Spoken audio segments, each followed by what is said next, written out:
Everyone, welcome back to Shivi study ship.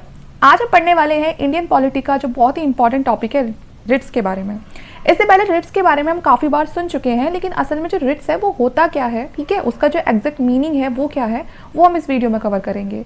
अगर आप channel पर पहली बार आए हैं तो प्लीज़ चैनल को सब्सक्राइब कर लीजिए। आप चाहे तो मेरे टेलीग्राम ग्रुप से भी जुड़ सकते हैं, जहाँ पर मैं सभी तरह की जो PDF वगैरह भी अवेलेबल कराती रहती हूँ, और साथ में आपको ये जितनी भी वीडियोज़ हैं इनके जो लिंक है वो टाइम पर मिल जाएंगे। तो चलिए स्टार्ट करते हैं अपने लेक्चर को, जिसमें हम पढ़ने वाले हैं रिट्स के बारे में। तो रिट्स को जानने से पहले ज़रूरी ये है कि जो रिट्स है, कोई भी चीज़ अगर हम पढ़ रहे हैं तो सबसे पहले ज़रूरी ये है कि कॉन्स्टिट्यूशन में उसको कहाँ पर मेंशन किया हुआ है। जब तक हमें वही चीज़ नहीं पता होगी तो आगे उसको पढ़ना बेकार है। तो रिट्स को जो मेंशन किया हुआ है, हमने लास्ट जो आर्टिकल पढ़ा था, article 32, right to constitutional remedy. ये जो हमारा आर्टिकल है, राइट टू कॉन्स्टिट्यूशनल रेमेडीज, ठीक है, जो हमारा आर्टिकल 32 में आता है, इसी के आप सबको पता है जो आर्टिकल 32 है वो हमें क्या राइट देता है। आर्टिकल 32 हमसे कहता है, राइट टू कॉन्स्टिट्यूशनल रेमेडीज, कि हमारे जो भी फंडामेंटल राइट है, अगर कोई भी उनको वायलेट करता है या हमें हमारे मानने से उनको मना करता है, हमें उनको यूज़ करने का अधिकार अगर नहीं देता है, तो हम आर्टिकल 32 का यूज़ करके, राइट टू कॉन्स्टिट्यूशनल रेमेडीज़ का यूज़ करके हम सुप्रीम कोर्ट, हाई कोर्ट तक भी जा सकते हैं, ठीक है। तो वहीं पर ही हमें यहाँ पर जो हमारा सेकंड पॉइंट है, इसमें बताया गया है कि सुप्रीम कोर्ट के पास ये पावर है कि वो क्या इशू कर सकती है, वो रिट इशू कर सकती है। जैसे कि यहाँ पर राइट टू कॉन्स्टिट्यूशनल रेमेडीज, इस आर्टिकल को हम प्रीवियस लेक्चर में भी पढ़ चुके हैं। अगर आपने नहीं देखा है तो नीचे प्लेलिस्ट में आपको लिंक मिल जाएगा, और वहाँ पर जाके आप सबसे पहले इसी आर्टिकल को पढ़ना, जिससे कि आपका जो पूरा कॉन्सेप्ट है वो क्लियर हो जाएगा। सबसे पहले इसमें क्या कहा गया है, जो राइट टू कॉन्स्टिट्यूशनल रेमेडी है, right to move the supreme court, ठीक है। अगर आपको लगता है कि आपके फंडामेंटल राइट को वायलेट किया जा रहा है तो आप सुप्रीम कोर्ट तक भी जा सकते हो।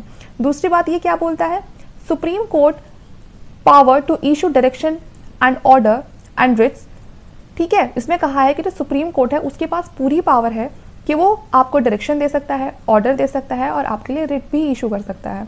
कि आपने कहा, आप कोर्ट में गए और आपने ये बोला कि जो मेरा फंडामेंटल राइट है उसको वायलेट किया जा रहा है, तो सबसे पहले जो सुप्रीम कोर्ट है एक उसको चेक करेगा अच्छे से कि सही में आपका जो फंडामेंटल राइट है वो वायलेट हो रहा है या नहीं हो रहा है।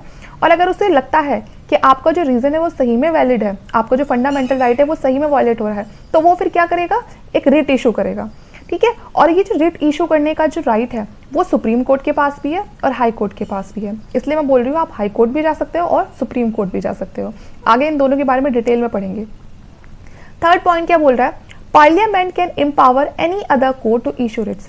अभी फिलहाल तो वैसे हमारे इंडिया में ये जो राइट है ये सुप्रीम कोर्ट और हाई कोर्ट के पास ही है, लेकिन अगर पार्लियामेंट चाहता है तो पार्लियामेंट ये रिट इशू करने की जो पावर है, ये अपने जो दूसरे कोर्ट्स हैं, जैसे सबऑर्डिनेट कोर्ट हो गया, डिस्ट्रिक्ट कोर्ट हो गया, तो ये उनको भी ये पावर दे सकता है। लेकिन पार्लियामेंट ऐसा करता नहीं है। करता क्यों नहीं है, क्योंकि जो रिट इशू करना है कहीं ना कहीं वो जो दूसरे जो लेजिस्लेटिव पावर्स हैं, है ना, गवर्नमेंट अथॉरिटी है, उनको वीक करता है। उन्हीं के खिलाफ तो ये जो रिट है वो इशू की जाती है जब वो अपना काम सही से नहीं कर रहे होते हैं, लोगों के फंडामेंटल जो राइट्स हैं उनको वायलेट करते हैं। तो सुप्रीम कोर्ट और हाई कोर्ट उनके अगेंस्ट जो रिट है वो इशू करता है। तो यहाँ पर पार्लियामेंट ऐसा क्यों चाहेगा, तो इसीलिए पार्लियामेंट ने ये पावर अभी तक भी किसी कोर्ट को नहीं दी है। जो डिस्ट्रिक्ट कोर्ट और जो सबऑर्डिनेट कोर्ट है उनको नहीं दी है कि इतनी बहुत है, जितनी सुप्रीम कोर्ट और हाई कोर्ट के पास है उतनी ही बहुत है, ठीक है। लेकिन कॉन्स्टिट्यूशन पावर देता है पार्लियामेंट को कि वो चाहे तो इस रिट इशू करने की जो पावर है वो बाकी कोर्ट्स को भी दे सकती है। फोर्थ पॉइंट क्या बोल रहा है हमारा यहाँ पर, article 32 can not be suspended otherwise provided for by this constitution, कि जो आर्टिकल 32 है हमारा उसको भी सस्पेंड नहीं कर सकते हैं, otherwise provided by this constitution. अब इस पूरे पॉइंट का मतलब क्या है कि यहाँ पर हमारा जो आर्टिकल 32 है उसको सस्पेंड नहीं किया जा सकता, लेकिन किस केस में उसको सस्पेंड किया जा सकता है। जैसे कि मैं आपको हर बार बताती आती हूँ कि कोई भी चीज़, कोई भी आर्टिकल हमारा पूरी तरह से एब्सोल्यूट नहीं है। तो यहाँ पर जो हमारा आर्टिकल 32 है उसको सस्पेंड किया जा सकता है अगर मान के चलिए कि नेशनल इमरजेंसी के दौरान बाहर से कोई अटैक हो रहा है, तो उस टाइम पर जो आर्टिकल 32 है वो कुछ टाइम के लिए सस्पेंड किया जा सकता है। तो ये आपको सारे पॉइंट समझ आ गए होंगे जो हमने किसके अंदर पढ़े, ये हमने पढ़े राइट टू कॉन्स्टिट्यूशनल रेमेडीज के अंदर। अब यहाँ से हमें क्या आगे पढ़ना है, हमें पढ़ना है रिट्स के बारे में। तो आपको समझ आ गया रिट्स कहाँ से निकली हैं, तो रिट्स निकली हैं आर्टिकल 32 के राइट टू कॉन्स्टिट्यूशनल रेमेडीज जो आर्टिकल है वहाँ से, ठीक है। अब आगे हम पढ़ते हैं। अब सबसे पहले मैंने आपको बताया कि जो रिट इशू करने की जो पावर है वो सुप्रीम कोर्ट के पास है और हाई कोर्ट के पास है। इन दोनों कोर्ट के पास की पावर है कि वो रिट इशू कर सकती है। अब इन दोनों की पावर्स में डिफरेंस क्या है वो हम यहाँ पर देखेंगे। तो सबसे पहले देखिए, the supreme court can issue Ritz only for the enforcement of fundamental rights. और हाई कोर्ट के केस में क्या कहा है कि high court can issue Ritz not only for the enforcement of fundamental right but also for any other purpose. तो यहाँ पर जो सुप्रीम कोर्ट है वो रिट इशू कर सकता है, लेकिन किस केस में? जब आपके फंडामेंटल राइट्स का जो वायलेशन हो रहा हो। ठीक है, अगर मेरे फंडामेंटल राइट को वायलेट किया जा रहा है तो मैं जा तो हाई कोर्ट भी सकती हूँ और सुप्रीम कोर्ट भी सकती हूँ, लेकिन सुप्रीम कोर्ट को तो उस पर जो रिट है वो इशू करना ही पड़ेगा। अगर मेरा फंडामेंटल राइट को किसी ने वायलेट किया है तो सुप्रीम कोर्ट उसे मना भी नहीं कर सकता है। सुप्रीम कोर्ट किसी और पर्पस के लिए रिट इशू नहीं कर सकता है। आप फर्क समझ रहे हो? तो यहाँ पर कहीं ना कहीं हमें पावर किसकी ज़्यादा दिखाई दे रही है? हाई कोर्ट की दिखाई दे रही है, क्योंकि जो हाई कोर्ट है वो रिट इशू करने की पावर उसको फंडामेंटल राइट के केस में तो है ही है, और जो दूसरे जो पर्पस होते हैं उसमें भी है। दूसरे पर्पस कैसे? जैसे कोई ऑर्डिनरी, ठीक है, लॉ के खिलाफ भी कर सकता है, कोई लीगल राइट के खिलाफ भी कर सकता है। तो हाई कोर्ट के पास यहाँ पर हमें थोड़ी ज़्यादा पावर दिख रही है। सुप्रीम कोर्ट सिर्फ किस केस में रिट इशू कर सकता है? In the case of fundamental rights. Okay, तो पहला डिफरेंस तो आपको ये समझ आ गया। उसके बाद है supreme court can issue writs against a person और government throughout the territory of India. जो सुप्रीम कोर्ट है वो जो रिट इशू करने की पावर उसके पास पूरी टेरिटरी में, इंडिया में कहीं भी कर सकता है। मतलब इंडिया में कहीं भी कुछ हो रहा है और वहाँ जो इंडिविजुअल है अगर वो सुप्रीम कोर्ट तक आता है, अपनी प्रॉब्लम बताता है, तो सुप्रीम कोर्ट रिट इशू कर सकता है। ठीक है, अगर उसके फंडामेंटल राइट्स को वायलेट किया जा रहा है। ऐसा नहीं है कि मैं तो असम से हूँ तो मेरे लिए नहीं होगा, कोई दिल्ली से है तो उसके लिए हो जाएगा, ठीक है ना, सुप्रीम कोर्ट उसके लिए इशू कर देगा, नहीं। सुप्रीम कोर्ट का जो पावर है वो यहाँ पर ज़्यादा दिखाई देगी, क्योंकि वो इंडिया की किसी भी टेरिटरी में रहने वाले इंसान के लिए जो रिट है वो इशू कर सकता है। लेकिन अगर बात करें हाई कोर्ट की, तो हाई कोर्ट की पास की थोड़ी पावर पे यहाँ पर फुल स्टॉप लग जाता है। किस केस में? कि high court can issue writs against a person residing और अगेंस्ट गवर्नमेंट और authority located with in its territorial jurisdiction. तो यहाँ पर कहा गया है कि हाई कोर्ट सिर्फ किस मामले में रिट इशू कर सकता है, मतलब किन लोगों के लिए कर सकता है? जो उसके एरिया में रह रहे हो। कि मान के चलिए कोई जैसे इलाहाबाद हाई कोर्ट है तो वो अपने स्टेट के लोगों के लिए कर सकता है, ठीक है। राजस्थान में जो अपना हाई कोर्ट है वो सिर्फ राजस्थान वाले लोगों के लिए कर सकता है। वो ये नहीं है कि हाई कोर्ट तो राजस्थान का है और कर रहा है वो मध्य प्रदेश के लिए, तो ऐसे नहीं होगा। वो सिर्फ किसके लिए करेगा? जो वहां पर रह रहे, जो उसके खुद के अपने स्टेट के लोग हैं, ठीक है। और उसी की गवर्नमेंट के खिलाफ वो रिट इशू कर सकता है ना, उसी की अथॉरिटी के खिलाफ कर सकता है। ये नहीं है कि मान के चलिए कि किसी दूसरे स्टेट में कोई कॉर्पोरेशन है और उसने उसके अगेंस्ट जाके कोई रिट इशू कर दी, नहीं। जो उसके अपने स्टेट में हो रहा है वो सिर्फ उन्हीं मैटर्स को हैंडल करेगा, बाकी नहीं करेगा। It's territorial jurisdiction only if the cause of the action arise with in its territorial jurisdiction. यहाँ पर एक एग्जांपल और समझते हैं कि सपोज कीजिए कि यहाँ पर दिल्ली में कोई केस हो गया, लेकिन वो दिल्ली में जो केस हुआ है वो रिलेटेड है बिहार से, ठीक है। वहां पर उसका जो नुकसान है वो बिहार को भी देखना पड़ रहा है। तो इस केस में जो बिहार की जो हाई कोर्ट है वो रिट इशू कर सकती है दिल्ली में जो कॉर्पोरेशन है उसके खिलाफ, क्योंकि कहीं ना कहीं डायरेक्टली और इनडायरेक्टली वो किससे लिंक हो रहा है? वो बिहार से लिंक हो रहा है। इसीलिए उस केस में जो बिहार की जो हाई कोर्ट है वो रिट इशू कर सकती है। तो आपको पूरा समझ आ गया होगा। सुप्रीम कोर्ट सिर्फ किस लिए रिट इशू कर सकता है? For the enforcement of the fundamental rights. बाकी वो किसी भी लीगल राइट, ऑर्डिनरी राइट उसके चक्कर में नहीं पड़ेगा। लेकिन हाई कोर्ट फंडामेंटल राइट के लिए भी कर सकता है और दूसरे जो ऑर्डिनरी और लीगल राइट है उनके लिए भी कर सकता है। दूसरा पॉइंट हमने क्या पढ़ा कि जो सुप्रीम कोर्ट है वो भारत में रहने वाले किसी भी सिटीजन के लिए इस रिट को इशू कर सकता है ना, किसी भी गवर्नमेंट के लिए कर सकता है, किसी भी स्टेट की। लेकिन जो हाई कोर्ट है वो सिर्फ अपनी ही स्टेट के इंडिविजुअल के लिए, अपनी ही स्टेट की गवर्नमेंट के खिलाफ, अपनी ही स्टेट की कॉर्पोरेशन के खिलाफ रिट इशू कर सकता है। अपने स्टेट से बाहर के केस में नहीं कर सकता है, और अगर करता भी है तो उस केस में करेगा अगर कहीं ना कहीं उसका जो असर है, बाहर किसी स्टेट में अगर कुछ भी हो रहा है जिसके खिलाफ वो रिट इशू कर रहा है, उसका असर अगर उसके स्टेट पर भी पड़ रहा है, उसके स्टेट को भी चुकाना पड़ रहा है, तो तब वो रिट इशू कर सकता है, ठीक है। आगे देखते हैं रेमेडी अंडर आर्टिकल 32। अब आर्टिकल जो सुप्रीम कोर्ट है वो रिट इशू कर सकता है, ऐसी पावर उसको किस में मिली हुई है? आर्टिकल 32 में। हमने अभी ऊपर पूरा देखा, राइट टू कॉन्स्टिट्यूशनल रेमेडी में बोला गया है, ठीक है। लेकिन जो हाई कोर्ट है वो भी रिट इशू कर सकता है, लेकिन उसको ये पावर कहाँ दी गई है? उसको दी गई है ये आर्टिकल 226 में। इस पर बहुत ज़्यादा क्वेश्चन बनते हैं, आप पिछले प्रीवियस ईयर के जो क्वेश्चन पेपर हैं वो उठा के देखेंगे तो आपको बहुत सारे क्वेश्चन मिलेंगे कि जो सुप्रीम कोर्ट है उसके पास रिट इशू करने की जो पावर है कौन से आर्टिकल में है, तो वो आर्टिकल 32 में है। और हाई कोर्ट के पास ये पावर किस में है, तो आर्टिकल 226 में है। अब remedy under article 32, fundamental right क्यों लिखा हुआ है, क्योंकि सुप्रीम कोर्ट सिर्फ फंडामेंटल राइट के केस में ही अपने आर्टिकल 32 को यूज करके रिट इशू कर सकता है। और यहाँ पर जो सुप्रीम कोर्ट है वो उस चीज़ को रिफ्यूज़ भी नहीं कर सकता कि मैं रिट इशू नहीं करूँगा। अगर सही में किसी इंसान के फंडामेंटल राइट को वायलेट किया जा रहा है और वो सुप्रीम कोर्ट तक आता है और उसके बताए हुए जितने भी रीज़न है वो पूरे वैलिड निकलते हैं, तो उस केस में जो सुप्रीम कोर्ट है वो उस इंडिविजुअल को मना नहीं कर सकता कि मैं तुम्हारे लिए जो रिट है वो इशू नहीं करूँगा। समझ रहे हो आप। और अगर हम बात करें आर्टिकल 226 की, तो एक डिस्क्रिशनरी पावर है, मतलब यहाँ हाई कोर्ट चाहे तो रिफ्यूज भी कर सकता है कि मैं नहीं कर रहा तुम्हारे लिए रिट इशू वगैरह। अगर उसको रीजन वैलिड लगता है, नहीं लगता है, तो हाई कोर्ट के पास ये पावर है कि वो रिफ्यूज कर सकता है कि मैं नहीं करूंगा रिट इशू, ठीक है। लेकिन सुप्रीम कोर्ट नहीं कर सकता, क्योंकि अगर यहाँ पर हाई कोर्ट रिफ्यूज कर भी देता है तो हमारे पास पावर है कि हम सुप्रीम कोर्ट तक जा सकते हैं ना। हमें ये हमारा संविधान राइट देता है कि अगर आपको लगता है कि आप हाई कोर्ट के फैसले से पूरी तरह से सेटिस्फाई नहीं हो तो आप सुप्रीम कोर्ट तक भी जा सकते हो। तो आप दोनों में फर्क समझ गए। आर्टिकल 32 में जो सुप्रीम कोर्ट है उसको रिट इशू करने की पावर है और वो उसके लिए रिफ्यूज भी नहीं करेगा। सिर्फ किस केस में, फंडामेंटल राइट के केस में ही वो रिट इशू कर सकता है। लेकिन जो हाई कोर्ट है वो किसी भी राइट पर, लीगल, ऑर्डिनरी राइट, ठीक है ना, फंडामेंटल राइट, किसी के लिए भी रिट इशू कर सकता है और साथ में रिफ्यूज भी कर सकता है, ठीक है।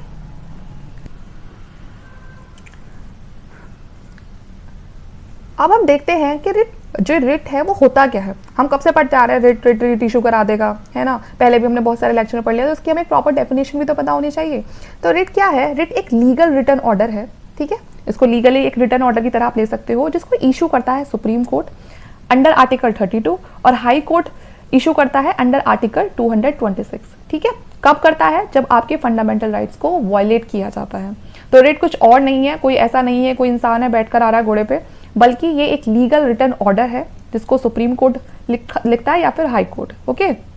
जब भी आपके फंडामेंटल राइट को कोई वायलेट करेगा तो सुप्रीम कोर्ट अंडर आर्टिकल 32 और हाई कोर्ट अंडर आर्टिकल 226 इस जो ये रिट है इसको इशू कर देगा। कॉन्सेप्ट कहाँ से निकल कर आए, तो ये ब्रिटेन से ये कॉन्सेप्ट निकल कर आया। शुरुआत ये ब्रिटेन में ही हुआ था, ठीक है। अब यहाँ पर समझते हैं पार्ट 3 फंडामेंटल राइट। आपको पता है जो हमारे फंडामेंटल राइट्स है वो कौन से पार्ट में आते हैं, तो वो पार्ट 3 में आते हैं। पार्ट 3 हमारे फंडामेंटल राइट्स को हमें पूरी तरह से प्रोवाइड करता है और यहाँ पर कॉन्स्टिट्यूशन में ऐसा दिया हुआ है, ठीक है। ये पार्ट 3 कहाँ पर है, ये कॉन्स्टिट्यूशन में है। और कॉन्स्टिट्यूशन बताता है कि जो हमारे फंडामेंटल राइट्स का या जो हमारा कॉन्स्टिट्यूशन है उसको डिफेंड करने का उसका गारंटर कौन है, तो वो है सुप्रीम कोर्ट। कॉन्स्टिट्यूशन से अगर कुछ भी चीज़ इधर उधर हो जाती है तो उसको कौन सही करके बताता है, सुप्रीम कोर्ट। तो इसीलिए वो पूरी तरह से प्रोटेक्ट करता है हमारे कॉन्स्टिट्यूशन को। सुप्रीम कोर्ट प्रोटेक्ट करता है किसको, हमारे कॉन्स्टिट्यूशन को। और कॉन्स्टिट्यूशन के अंडर ही हमारे सारे के सारे फंडामेंटल राइट्स वगैरह लिखे हुए हैं। अब कभी भी अगर हमारे फंडामेंटल राइट्स को यहाँ पर वायलेट किया जाएगा तो कॉन्स्टिट्यूशन इस बात के लिए पूरी जिम्मेदारी देता है सुप्रीम कोर्ट को कि आप क्या करोगे, आप रिट इशू करोगे अगर किसी भी इंसान के फंडामेंटल राइट्स को वायलेट किया जा रहा है। तो यहाँ पर जो रिट इशू करने की जो पावर है मैंने आपको बार बार बता दिया, वो सुप्रीम कोर्ट के पास तो अंडर आर्टिकल 32 है और हाई कोर्ट के पास वो पावर अंडर आर्टिकल 226 है। हालांकि ये पावर पार्लियामेंट के पास दी हुई है कि अगर वो चाहे तो दूसरे जो डिस्ट्रिक्ट कोर्ट और जो सबऑर्डिनेट कोर्ट है वो उनको भी क्या कर सकता है, ये पावर दे सकता है, ठीक है। यहाँ पर आपके पास क्वेश्चन है, who can file writ petition. तो जो ये रिट पिटीशन है ये कौन फाइल कर सकता है, ठीक है। तो यहाँ पर सबसे पहली बात है कि जिसके फंडामेंटल राइट्स को वायलेट किया गया है वो जो एग्रीव्ड पर्सन है वो तो कर ही सकता है, वो तो करेगा ही ना। अगर आपके फंडामेंटल राइट को आपको लग रहा है कि उसको वायलेट किया गया है तो यहाँ पर आप एग्रीव्ड पर्सन बन जाते हैं और आप कहाँ पर पिटीशन डाल सकते हैं, सुप्रीम कोर्ट, हाई कोर्ट पर भी रिट इशू करने की जो पिटीशन है वो डाल सकते हो। दूसरा है public spirited person. Public spirited person आप ये मान लीजिए कि बहुत सारे गरीब लोग हैं और उनके राइट्स को वायलेट किया जा रहा है और आपको पता है कि उनके राइट्स को वायलेट किया जा रहा है। अब उन लोगों को इतनी समझ नहीं है कि वो यहाँ पर कोई पिटीशन वगैरह डाल दे रिट इशू करने की, तो उस केस में आपने उनके लिए यहाँ पर रिट पिटीशन की का जो केस है वो फाइल कर दिया, ठीक है ना। तो इस केस में आप बन जाते हैं पब्लिक स्पिरिटेड पर्सन, ओके। दूसरा है रिप्रेजेंटेटिव पिटीशन। वो जो मैंने आपको बताया अभी, जो मैंने आपको एग्जांपल दिया कि वो बहुत सारे जो गरीब लोग हैं अगर वो सारे मिलके ही पिटीशन डाल देते हैं तो उसको बोलेंगे रिप्रेजेंटेटिव पिटीशन, ठीक है। थर्ड है कि कोई एनजीओ, कोई ऑर्गेनाइजेशन भी इस पिटीशन को फाइल कर सकता है। ओके, तो यहाँ पर 3 केस हमने देखे कौन कौन जो रिट पिटीशन है वो फाइल कर सकता है। तो पब्लिक स्पिरिटेड एरिया के मतलब आप किसी और ग्रुप के लिए ये काम कर रहे हैं। दूसरा है रिप्रेजेंटेटिव पिटीशन, जिसमें जो बहुत सारे लोग हैं वो मिलके इस पिटीशन को फाइल कर दें। और तीसरा है कोई एनजीओ हो गया, कोई ऑर्गेनाइजेशन हो गया, तो वो भी रिट पिटीशन को फाइल कर सकते हैं। नेक्स्ट क्वेश्चन है, आप किसके खिलाफ इस रिट पिटीशन को फाइल कर सकते हैं? ठीक है, आप किसके अगेंस्ट कर रहे हैं? तो can only be filed against state. तो जो हम रिट पिटीशन डालते हैं, हम इसे किसी सिर्फ स्टेट के खिलाफ ही डाल सकते हैं। हम ये नहीं किसी प्राइवेट इंडिविजुअल के खिलाफ इसको डाल रहे हैं, ऐसे नहीं कर सकते हम।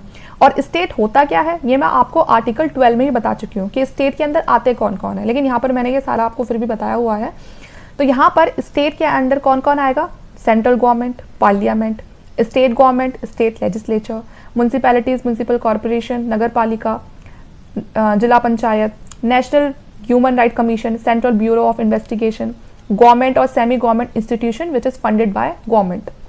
तो ये सब आते हैं स्टेट के अंदर। तो आप खुद सोचिए कि मतलब स्टेट जो सरकार है या सरकार के द्वारा बनाई हुई जो दूसरे कमीशन है या फिर जिनको जो स्टेट है वो उनको फंड कर रहा है, तो वो सारी किसके अंडर आती हैं? स्टेट के। और इन्हीं के खिलाफ, सिर्फ इन्हीं के खिलाफ जो सुप्रीम कोर्ट है या हाई कोर्ट है वो रिट इशू कर सकती है।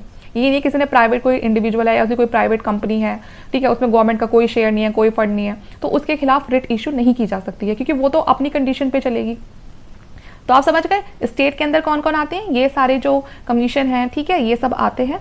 और इस स्टेट को मैंने बहुत ही अच्छे से पढ़ा रखा है आर्टिकल 12 में। तो आप इनके अगेंस्ट रिट इशू करवा सकते हैं। ओके, तो रिट अब यहाँ पर बताया है कि रिट है जो आपकी वो कितने टाइप्स की होती है। तो ये आपकी 5 टाइप्स की होती है, ठीक है। हैबिस कॉर्पस, मैंडेमस, क्वेवरेंटो, सर्शरारी और प्रोहिबिशन। एक एक करके हम 5 को पढ़ते हैं। मतलब होता है to have the body of.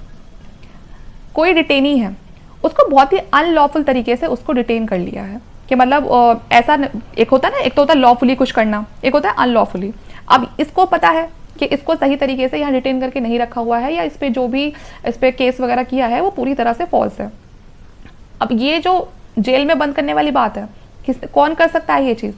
Public authority कर सकती है, आपकी जैसे पुलिस वगैरह हो गई, ठीक है।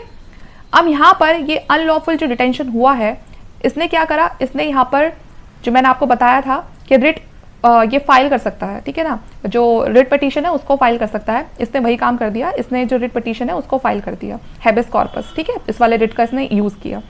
अब सुप्रीम कोर्ट यहाँ पर क्या बोलेगा कि जिसने ये रिट इशू करवाया है उस इंडिविजुअल को मेरे सामने लेकर आओ। यहाँ पर वो उसको उसके सामने ले आए। अब यहाँ पर जब वो इंसान इसके सामने आएगा, सुप्रीम कोर्ट पूरी तरीके से चेक करेगा कि ये जो इसको डिटेन करके रखा गया है ये लॉफुली किया हुआ है या अनलॉफुली किया हुआ है, सही में करना चाहिए भी था या नहीं करना चाहिए था।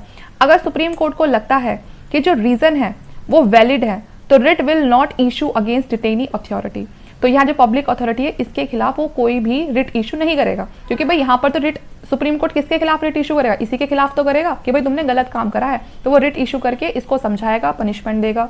लेकिन अगर इसने देखा कि जो पब्लिक अथॉरिटी है यहाँ पर उसने इसे वैलिड रीजन पर, वो रीजन बिल्कुल सही है इसको यहाँ पर डिटेन करने का, कोई गलत, इसने सही में कुछ गलत किया है तभी इसको यहाँ पर रखा गया है और सब कुछ लॉफुली हुआ है, ये झूठा झूठा बोल रहा है सब कुछ, और ऐसे ही इसने रिट पिटीशन डाल दी।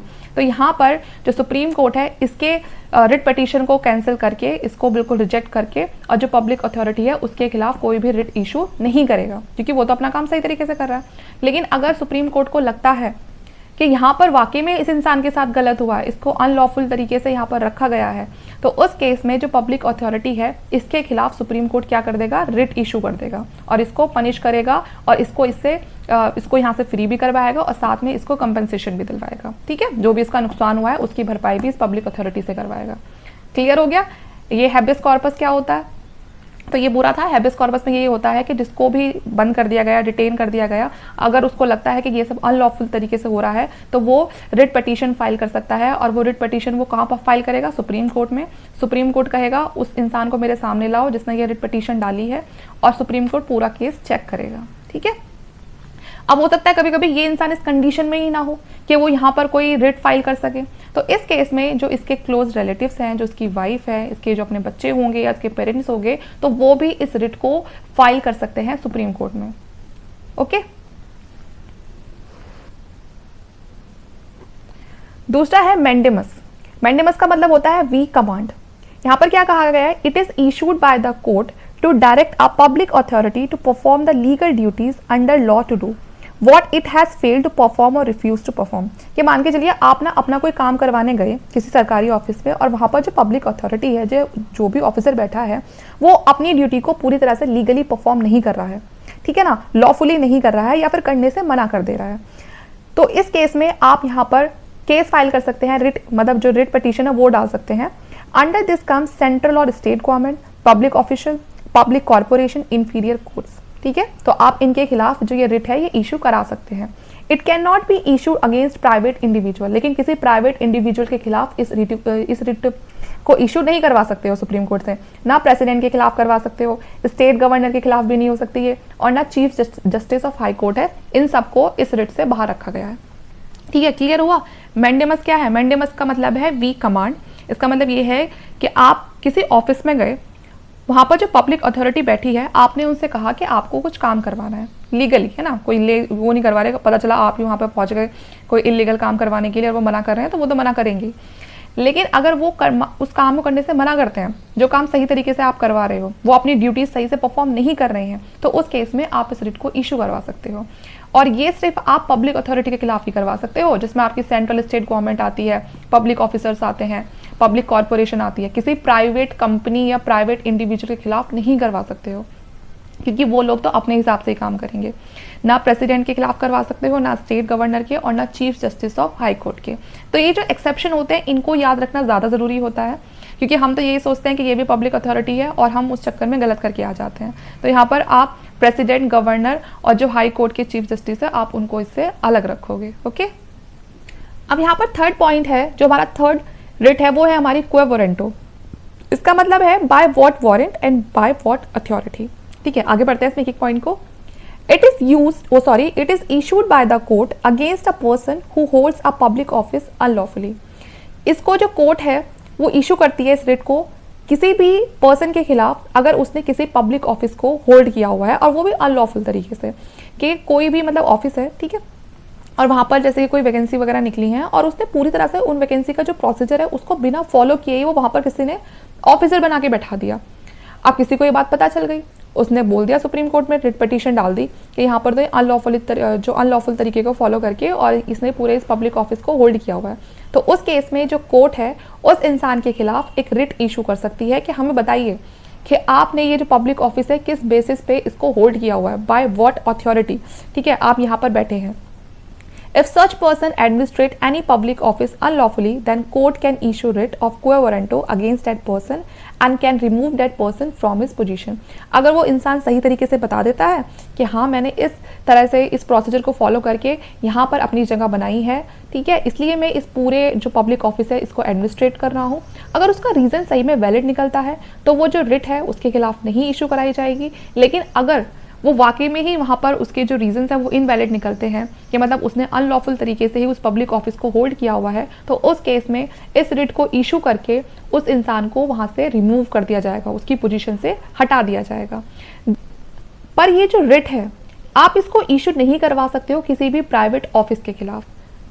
किसी ने अपना कोई प्राइवेट ऑफिस सेटअप किया हुआ है, वहाँ पर आगे चल के वो चाहता है कि उसके बाद उसका जो बेटा है वही वहाँ का बॉस बने, और उसने डायरेक्टली उसको अपनी शेयर पे बैठा दिया, तो उस केस में आप ये नहीं बोल सकते मैं तो रिट इशू करा दूंगा, कि यहाँ पर तो इसके लिए कोई पहले पूरी तरह से कोई प्रोसीजर फॉलो होना चाहिए था, उसके बाद बॉस बनना चाहिए था, क्योंकि वो उसका अपना प्राइवेट ऑफिस है, उसकी जो मर्जी वो जैसे मर्जी कर देगा। तो आप किसी भी प्राइवेट ऑफिस के खिलाफ इस रिट को इशू नहीं करा सकते हो। ओके, समझ में आ गया? क्वे वारंटो में क्या है कि आप किसी भी पब्लिक ऑफिस के में अगर किसी को देखते हो कि अनलॉफुल तरीके से उसने उस ऑफिस को होल्ड किया हुआ है, तो आप उसके अगेंस्ट जाके ये जो क्वे वारंटो जो रिट है उसको सुप्रीम कोर्ट से इशू करा सकते हो और उस इंडिविजुअल को उसकी पोजीशन से हटवा सकते हो। लेकिन ये किसी भी प्राइवेट ऑफिस के खिलाफ नहीं होगा, होगा तो सिर्फ किसके खिलाफ? जो पब्लिक ऑफिस है उनके खिलाफ। ओके, नेक्स्ट रिट है हमारी सर्शरारी। ठीक है, इसका मतलब होता है to be certified. It is issued by the Supreme Court and High Court to the lower courts to transfer the matter to it proper for further processing. It can also be issued by Supreme Court and High Court for quashing the order passed by the lower court, and this happens when the lower court acts beyond the limits of its power or makes mistake while giving the judgment. देखिए, कोई भी case गया वो किसी lower court में गया, जो lower court है वो अपनी पावर्स का सही तरीके से यूज ही नहीं कर रही है, अपनी पावर्स के बाहर जाके वो कोई भी फैसला सुना रही है, उससे उनकी जजमेंट में हो जाती है मिस्टेक। तो उस केस में आप यहाँ पर रिट इशू करवाने के लिए बोल सकते हो सुप्रीम कोर्ट से, वहाँ पर पिटीशन डाल सकते हो कि इसको सही तरीके से हैंडल किया जाए। उस केस पे जो सुप्रीम कोर्ट है या जो हाई कोर्ट है वो क्या कहेगी लोअर कोर्ट से कि अपने इस फैसले को या अपने इस ऑर्डर को क्या करो, क्वेश करोगे, मतलब कैंसिल करो इसको, कि क्योंकि आपने यहाँ पर मिस्टेक करी है, अपनी पावर्स का सही तरीके से यूज नहीं करा है, और इसको आगे ट्रांसफर करो किसी दूसरे कोर्ट में जो इस चीज को पूरी तरीके से अच्छे से हैंडल या कंट्रोल करेगा और अपनी जजमेंट बताएगा। तो ये होता है सर्शियरी, ठीक है, टू बी सर्टिफाइड, जिसमें सुप्रीम कोर्ट जो हाई कोर्ट होते हैं वो अपने लोअर कोर्ट पे, आप ये कह सकते हो कि अपने लोअर कोर्ट को कंट्रोल में रखते हैं कि अभी तुम्हारे सर के ऊपर हाई कोर्ट और सुप्रीम कोर्ट बैठा है तो ज्यादा अपनी मत चलाओ, ठीक है, समझ गए। लास्ट है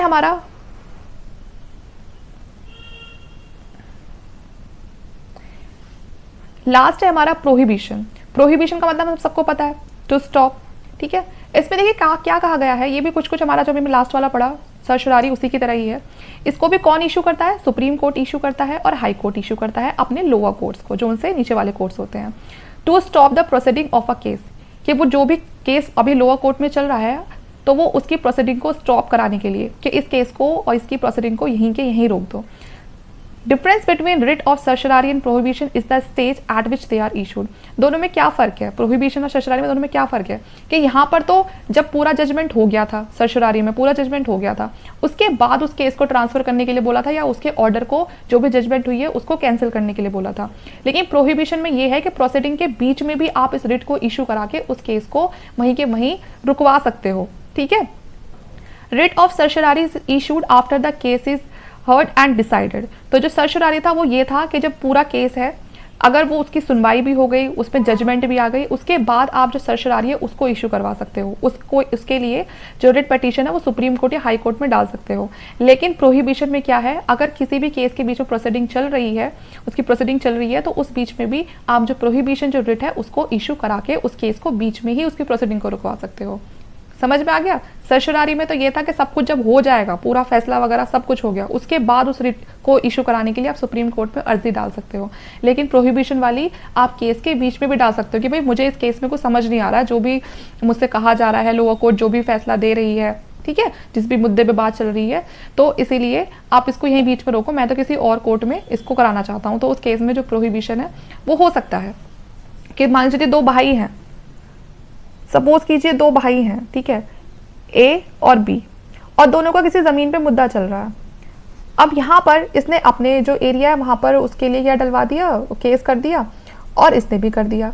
अब यहाँ जो ये ए वाला है, इसको लगा कि ये तो गलत तरीके से कर रहा है इसके, अब यहाँ पर जो ए है उसको कुछ सही नहीं लग रहा है कि ये जो केस है ये पूरी तरह से सही तरीके से हैंडल नहीं हो रहा है, तो यहाँ पर वो रिट इशू करवा देगा। जब रिट इशू करवाएगा और कोर्ट इसको चेक करेगा, तो जो हायर कोर्ट है वो जब उसको चेक करेंगे कि जो उनका लोअर कोर्ट है वो सही तरीके से काम नहीं कर रहा है या उसके एरिया में जो चीज़ें नहीं भी है वो उनको भी कंट्रोल में करने की कोशिश कर रहा है, तो वो इस केस में उसके खिलाफ एक रिट इशू करेगा, प्रोहिबिशन, ठीक है। और यहाँ पर जो लोअर कोर्ट है उसको वो केस छोड़ना पड़ेगा, चाहे वो केस बीच में ही क्यों ना चल रहा है, उसको वो जो चीज़ है वो छोड़नी पड़ेगी, ठीक है। और फिर जो दूसरा जो हायर कोर्ट है वो सजेस्ट करेगा कि ये जो पूरा केस है ये कहाँ पर और किस तरह से हैंडल होना चाहिए, ओके।